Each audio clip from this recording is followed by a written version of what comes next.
আসসালামু আলাইকুম। দুপুরের শীর্ষ সংবাদে স্বাগত জানাচ্ছি আমি শাহনাজ পারভীন। জাতিসংঘে আজ ভাষণ দেবেন ডক্টর ইউনূস। মূল বার্তা 15 ফেব্রুয়ারির মধ্যে অবাধ ও উৎসবমুখর নির্বাচন। নিউ ইয়র্কে প্রধান উপদেষ্টার 104 জন সফর সঙ্গী নিয়ে সমালোচনার ঝড়। এনসিপির প্রতীক ও পিআর জটিলতা নির্বাচনে প্রভাব ফেলবে না নির্বাচন কমিশনার।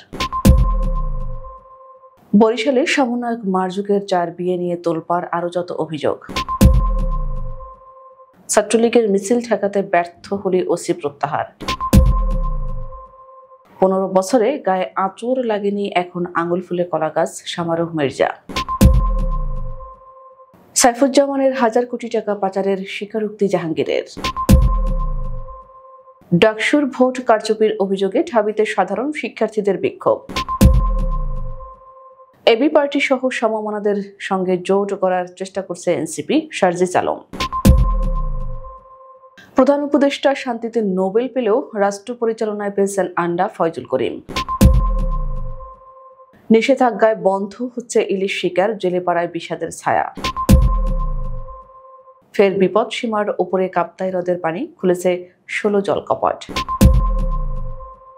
এবং অঙ্গহীন বা পঙ্গু শিশুর আবাসস্থল হয়ে উঠেছে গাজা। শুনছিলেন শিরোনাম, এবার বিস্তারিত। প্রধান উপদেষ্টা অধ্যাপক ডক্টর মোহাম্মদ ইউনূস জাতিসংঘ সাধারণ পরিষদের 80তম অধিবেশনে ভাষণ দেবেন শুক্রবার।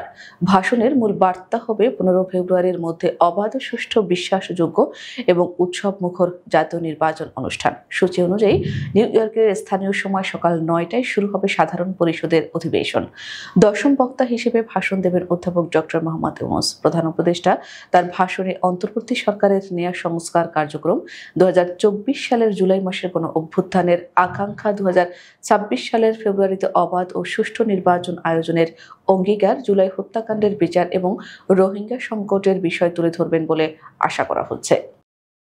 জাতিসংঘ সাধারণ পরিষদের 80তম অধিবেশনে অংশ নিতে যুক্তরাষ্ট্রের নিউ ইয়র্কে অবস্থান করছেন অন্তর্বর্তী সরকারের প্রধান উপদেষ্টা অধ্যাপক ডক্টর মোহাম্মদ ইউনূস। তার সঙ্গে থাকা 104 জন সফর সঙ্গীর বিশাল বহর ঘিরে শুরু হয়েছে তীব্র সমালোচনা ও বিতর্ক।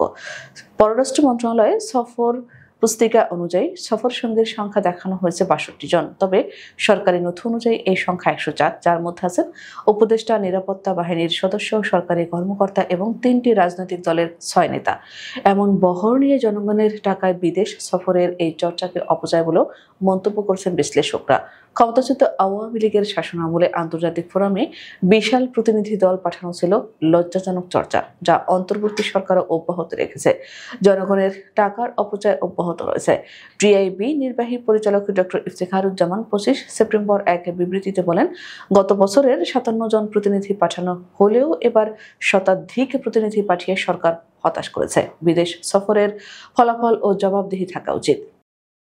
পিআর পদ্ধতির দাবিতে আন্দোলন ও এনসিপির প্রতীক নিয়ে সৃষ্ট জটিলতা নির্বাচন আয়োজনে কোনো প্রভাব ফেলবে না বলে মন্তব্য করেছেন নির্বাচন কমিশনার আনোয়ারুল ইসলাম সরকার। শুক্রবার সকালে চাঁপাইনবাবগঞ্জের শহীদ সাটু হল মিলনায়তনে একটি কর্মশালার উদ্বোধন শেষে সাংবাদিকদের একথা বলেন তিনি। নির্বাচন প্রক্রিয়ায় ভোট গ্রহণকারী কর্মকর্তাদের দায়িত্ব পালনের চ্যালেঞ্জ সমূহ নিরূপণ ও উত্তরণের উপায় শীর্ষক কর্মশালাটির আয়োজন করে সিবিটিইপি প্রকল্প।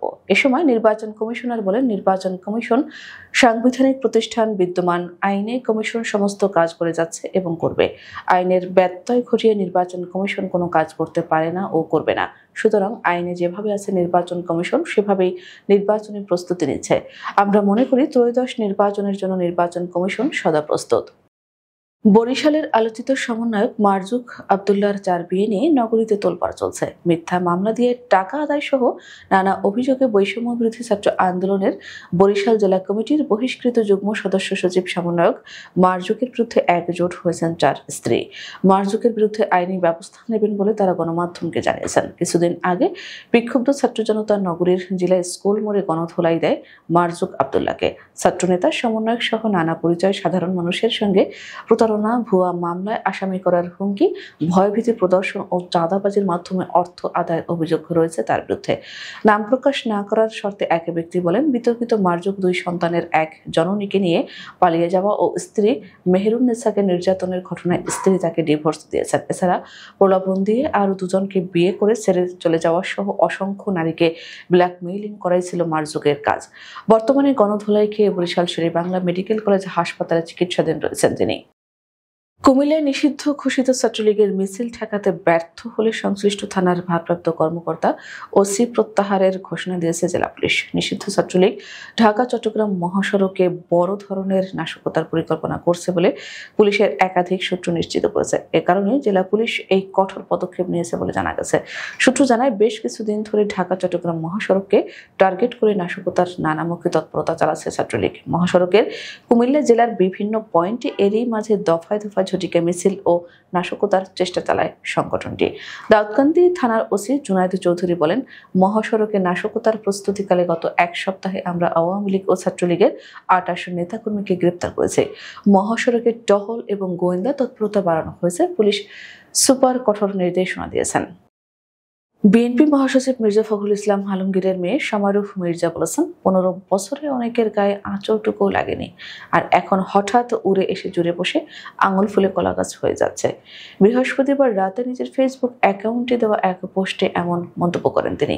সমারুফ মির্জা লিখেছেন, আমি যখন বাবার সঙ্গে জেলে দেখা করতে যেতাম, তিনি নিজের কষ্টের কথা বলতেন না, শুধু ছেলেগুলোর কথা বলতেন। কারো নখ তুলে নেওয়া হয়েছে, কারো শরীর জুড়ে মারের দাগ, কাঁদতেন আব্বু, নিজেকে খুব অপরাধী ভাবতেন। বলতেন, এই ছেলেগুলো জীবন শেষ করে আন্দোলন করলো, কেউ বিয়ে করেনি, কেউ ঠিক মতো পড়াশোনাও শেষ করতে পারেনি। ফেরার সময় আম্মুকে বলতেন, কিছু টাকা দিয়ে যাও, সেই টাকা দিয়ে ছেলেগুলোর ভালো খাওয়ার ব্যবস্থা করতেন। স্বৈরাচারের দোসর সাবেক ভূমিমন্ত্রী সাইফুজ্জামান চৌধুরী জাবেদের হাজার কোটি টাকা পাচারের বিষয় চট্টগ্রামে নতুন চাঞ্চল্য সৃষ্টি করেছে। এ বিষয়ে আদালতে জবানবন্দিতে পাচারের তথ্য দিয়েছে আরামিট গ্রুপের এজিএম জাহাঙ্গীর আলম। 24 সেপ্টেম্বর চট্টগ্রাম কালুরঘাট থেকে দুদক উপপরিচালক মোহাম্মদ মশিউর রহমানের নেতৃত্বে একটি বিশেষ টিম তাকে গ্রেপ্তার করে। তার কাছ থেকে জাবেদের ইস্যু করা 11টি চেক পাওয়া যায়, যার মাধ্যমে ইসলামী ব্যাংক থেকে 1 কোটি, জনতা ব্যাংক থেকে 30 লাখ, সোনালী ব্যাংক থেকে 36 লাখ এবং মেঘনা ব্যাংক থেকে 30 লাখ টাকা উত্তোলনের প্রমাণ মিলেছে। গ্রেপ্তারের পর 25 সেপ্টেম্বর আরামিট পিএলসির AGM Jahangir Alam Chittagong metropolitan magistrate 2 আদালতে 164 ধারার জবানবন্দিতে স্বীকার করেছেন, সাইফুজ্জামান জাবেদ, আব্দুল আজিজ, উৎপল পাল ও সৈয়দ কামরুজ্জামান পরিচালিত সিন্ডিকেটের মাধ্যমে দীর্ঘদিন ধরে হাজার কোটি টাকা পাচার করা হয়েছিল। এর আগে 18 সেপ্টেম্বর এই সিন্ডিকেটের আরও 2 সদস্য উৎপল পাল ও আব্দুল আজিজকে গ্রেপ্তার করা হয়েছিল। দুদক সূত্রে জানা গেছে, এখন পর্যন্ত সাবেক মন্ত্রীর 23 বস্তা ডকুমেন্ট উদ্ধার হয়েছে, যা তার অনিয়ম ও অর্থ পাচারের কৌশল উদ্ঘাটন করছে। ঢাকা বিশ্ববিদ্যালয়ে কেন্দ্রীয় ছাত্র সংসদ ডাকসু নির্বাচনে কারচুপির অভিযোগ তুলে বিক্ষোভ করছেন শিক্ষার্থীরা। বৃহস্পতিবার রাতে ঢাবি উপাচার্যের বাসভবনের সামনে বিক্ষোভ করেন তারা। এ সময় ভিসি স্যার জানেন নাকি নীলক্ষেতের নায়ক আপনি, নীলক্ষেত না ডাকসু, নীলক্ষেত নীলক্ষেত, ভিসি না নীলক্ষেত নীলক্ষেত নীলক্ষেত প্রভৃতি স্লোগান দেন। বিক্ষোভকারীরা জানান, বিশ্ববিদ্যালয় প্রশাসন নীলক্ষেত থেকে ব্যালট পেপার ছাপিয়েছে কিনা আমরা তা জানতে চাই। যেসব কারচুপির অভিযোগ উঠেছে সেগুলোর বিষয়ে প্রশাসনের সুস্পষ্ট বক্তব্য জানতে চাই। তারা আরও জানান, প্রার্থীরা নির্বাচন নিয়ে বেশ কিছু অভিযোগ তুলেছেন। এসব অভিযোগের ভিত্তি রয়েছে বলে আমরা দেখতে পাচ্ছি, আমরা এগুলোর সঠিক জবাব চাই। জাতীয় নাগরিক পার্টি এনসিপি গণ অধিকার পরিষদের সঙ্গে একীভূত হওয়ার পাশাপাশি আমার বাংলাদেশ এবি পার্টি সহ সমমনভাবে চিন্তাশীল দলগুলোর সঙ্গে নির্বাচনী জোট গঠনে কাজ করছে। হবিগঞ্জে এক মতবিনিময় সভায় সাংবাদিকদের প্রশ্নের জবাবে এ তথ্য জানান এনসিপির মুখ্য সংগঠক সার্জিস আলম। বৃহস্পতিবার রাতে শহরের এম সাইফুর রহমান মিলনায়তনে এনসিপির হবিগঞ্জ জেলা ও উপজেলা কমিটির সমন্বয় সভা অনুষ্ঠিত হয়। এতে প্রধান অতিথি ছিলেন সার্জিস আলম। এ সময় তিনি বলেন, আমরা মনে করি তরুণ প্রজন্মের রাজনৈতিক শক্তিকে ঐক্যবদ্ধ করা জরুরি, জনগণও এটি চায়। এই প্রেক্ষাপটে এনসিপি একীভূত হওয়ার ও জোট গঠনের বিষয়ে ইতিবাচকভাবে ভাবছে। ইসলামী আন্দোলন বাংলাদেশের নায়েবে আমির মুফতি সৈয়দ ফয়জুল করিম প্রধান উপদেষ্টা ডক্টর মোহাম্মদ ইউনূসকে নিয়ে অশোভন ও অবমাননাকর মন্তব্য করে ব্যাপক সমালোচনার জন্ম দিয়েছেন। বৃহস্পতিবার ফরিদপুরের বোয়ালমারী চৌরাস্তা স্টিল পট্টিতে এক সমাবেশে তিনি বলেন, ডক্টর ইউনূস শান্তিতে নোবেল পেয়েছেন, কিন্তু রাষ্ট্র পরিচালনায় আন্ডা পেয়েছেন। তার এ ধরনের কটূক্তি রাজনৈতিক ও সামাজিক মহলে ব্যাপক প্রতিক্রিয়া তৈরি করেছে। বিশ্লেষকরা বলছেন, একজন বিশ্ববরেণ্য নোবেল বিজয়ী ব্যক্তিত্বের বিরুদ্ধে এমন মন্তব্য দায়িত্ব জ্ঞানহীন এবং নৈতিক অবক্ষয়ের পরিচায়ক। তারা মনে করেন, ফয়জুল করিমের এই বক্তব্য শুধু ডক্টর ইউনূসের ব্যক্তিগত মর্যাদাকেই আঘাত করেনি, বরং বাংলাদেশের ভাবমূর্তিকেও ক্ষুণ্ণ করেছে। রাজনৈতিক মতভেদ থাকতেই পারে, তবে তা অশালীন ভাষায় প্রকাশ করা গণতান্ত্রিক সংস্কৃতি ও সভ্য রাজনীতির পরিপন্থী। জনমনে প্রশ্ন উঠেছে, দেশের অন্যতম একটি ধর্মভিত্তিক দলের শীর্ষ নেতার মুখ থেকে এ ধরনের ভাষা কিভাবে আসতে পারে। মা ইলিশ সংরক্ষণের লক্ষ্যে আগামী 3 অক্টোবর মধ্যরাত থেকে 25 অক্টোবর রাত 12টা পর্যন্ত পদ্মা, মেঘনা নদী এবং বঙ্গোপসাগরে ইলিশ সহ সব ধরনের মাছ শিকারে নিষেধাজ্ঞা জারি করেছে সরকার। এর সিদ্ধান্তে উপকূলীয় অঞ্চলে জেলে ও মাছ ব্যবসায়ীদের মধ্যে দেখা দিয়েছে তীব্র হতাশা ও দুশ্চিন্তা। ভরা মৌসুমেও নোয়াখালীর দ্বীপ উপজেলা হাতিয়ার, মেঘনা নদী ও বঙ্গোপসাগরে আশানুরূপ ইলিশের দেখা মিলছে না। প্রতি বছর এই সময় নদী ও সাগরে ইলিশের প্রাচুর্য থাকলেও এবার অনেকটাই ভিন্ন চিত্র। কাঙ্ক্ষিত ইলিশ না পাওয়ায় দিশেহারা হয়ে পড়েছেন হাজার হাজার জেলে পরিবার। এ নিষেধাজ্ঞা শুধু জেলেদের নয়, ক্ষতির মুখে ফেলবে আড়তদার, মাছ ব্যবসায়ী ও স্থানীয় বিক্রেতাদেরও। অনেকে পেশা বদলের চিন্তাও করছেন। টানা ভারী বৃষ্টিপাত এবং উজান ও পাহাড়ি ঢলের পানির চাপ বাড়ায় ফের কাপ্তাই হ্রদের পানি বিপদসীমার উপরে উঠে গেছে। ফলে বাঁধের 16টি জলকপাট খুলে দেওয়া হয়েছে। বৃহস্পতিবার বিকেল 3:30 থেকে প্রতি সেকেন্ডে 9000 কিউসেক পানি পার্শ্ববর্তী কর্ণফুলী নদীতে নিষ্কাশিত হচ্ছে বলে বিষয়টি নিশ্চিত করেছেন কাপ্তাই পানি বিদ্যুৎ কেন্দ্রের ব্যবস্থাপক প্রকৌশলী মাহমুদ হাসান। এছাড়া কেন্দ্রের 5টি ইউনিট চালু রেখে 220 থেকে 222 মেগাওয়াট বিদ্যুৎ উৎপাদন করা হচ্ছে। এতে প্রতি সেকেন্ডে আরো 32,000 কিউসেক পানি নদীতে অপসারিত হচ্ছে। তিনি আরো জানান, সকাল 8টায় কাপ্তাই হ্রদে পানির উচ্চতা ছিল 108.86 ফুট মিন্স সি লেভেল। হ্রদের পানির ধারণ ক্ষমতা 109 ফুট MSL।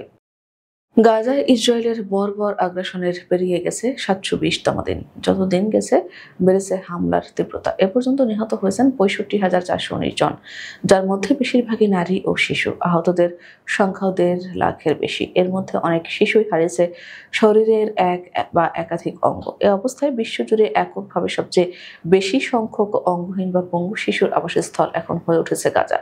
বুধবার এ সংক্রান্ত একটি প্রতিবেদন প্রকাশ করে ফিলিস্তিনি শরণার্থী বিষয়ক সংস্থা UNRWA সংস্থাটির কমিশনার জেনারেল প্রধান ফিলিপ লাজারিনি তার সামাজিক মাধ্যম এক্সে লিখেছেন, 2023 সালের অক্টোবর থেকে শুরু হওয়া যুদ্ধে এ পর্যন্ত গাজায় মোট 40,000-এর মতো শিশুর অঙ্গচ্ছেদের ঘটনা নথিভুক্ত করা হয়েছে।